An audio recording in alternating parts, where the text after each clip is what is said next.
Before we begin the test, you will complete information about yourself. The information that you provide on your answer document will be used to prepare reports for you in your school. I will now distribute the answer documents and instruction booklets. Don't mark on them until you are told to do so. Note that the information you provide on your answer document as well as your scores may be used by ACT as described in ACT's data use policy. A summary of this policy can be found on pages 2 through 4 of your instruction booklet. If you'd like, take a few minutes to read these and look up when you are finished. Open your instruction booklet to page 5 and turn your answer document so that page 1 faces you.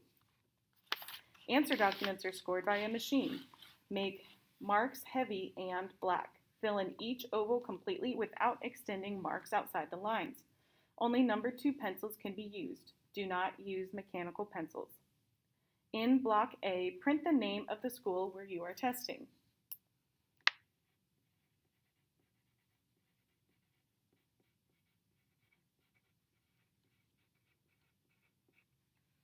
In block B, print your name in the boxes labeled last name, first name, MI for middle initial.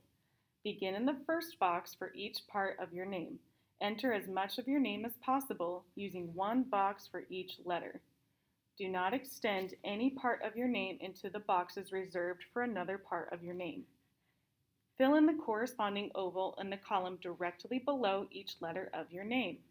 Fill in the empty oval above any space or hyphen in your name.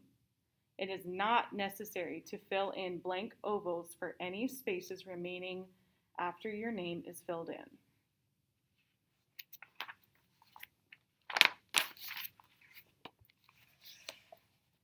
For block C, fill in the oval if you have taken the pre-ACT or the pre-ACT 8/9 in the past and you need to update your address. Enter your school-assigned student ID in the boxes of block D beginning in the first box. Then fill in the corresponding oval below the number. ACT will use this number only for positive identification of your test record and to match your record to other ACT tests taken at other times. Now turn to page 6 of your instruction booklet. In block E, date of birth, fill in the oval next to the month you were born. Next, print the day and year of your birth in the boxes provided. Enter a 0 for any blank. For example, if you were born January 6, 2003, fill in the January oval, write 06 under day and 03 under year. Fill in the corresponding oval below each box.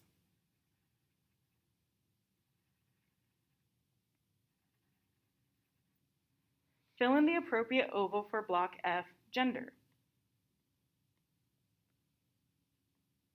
In block G, race, ethnicity, background, fill in the oval in block G1 corresponding to the response that best represents whether or not you are of Hispanic or Latino background. Mark only one response. Fill in the oval in block G2 corresponding to the phrase that best represents your race as commonly recognized by your family and friends. Mark all that apply for G2, or mark prefer not to respond to these. Look at block H, which asks if you want to participate in Educational Opportunities Service. EOS is a free college and scholarship information service for examinees who take the pre-ACT 8/9. Fill in the yes oval if you want to let colleges, scholarships, programs, ACT, and other organizations know that you are interested in receiving information about the opportunities they offer. The colleges and organizations that wish to contact you will receive your name, address, and other information about you. If you fill in the no oval, the selection applies only to this administration of the test. Look at block J. Are you testing at the school you attend?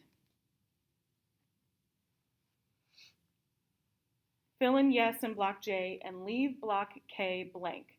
This will permit ACT to send your results to us. Refer to pages 7 and 8 in your instruction booklet to complete block M, student information. There are 10 optional questions in this section. If you choose to participate in the Educational Opportunities Service in block H, then educational and scholarship programs may contact you based on the information you provide when answering these questions. Read the questions, then mark the responses, your answer document in Block M, and look up when you are finished.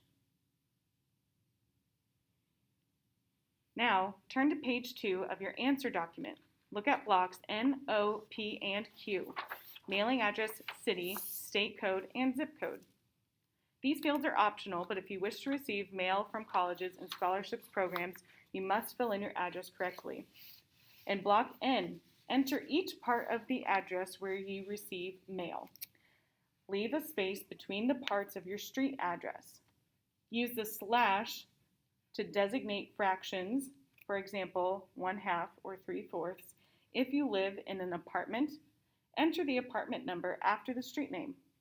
If you need to abbreviate, refer to the abbreviations listed on page 10 of your instruction booklet for examples.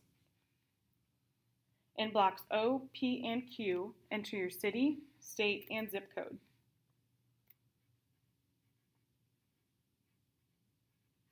For block P, state code, see the list of state codes on your answer document. Fill in the correct oval in the column below each letter of your address. It is not necessary to fill in blank ovals for any spaces remaining after your address is filled in.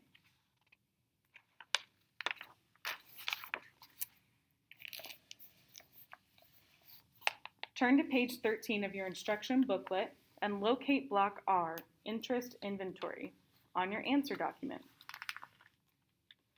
The interest inventory is a series of questions about your interests and plans. All of these questions are optional. Indicate how much you would like doing each of these activities by marking the appropriate response.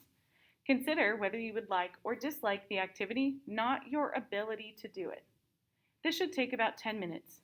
You may begin. Look up when you are finished.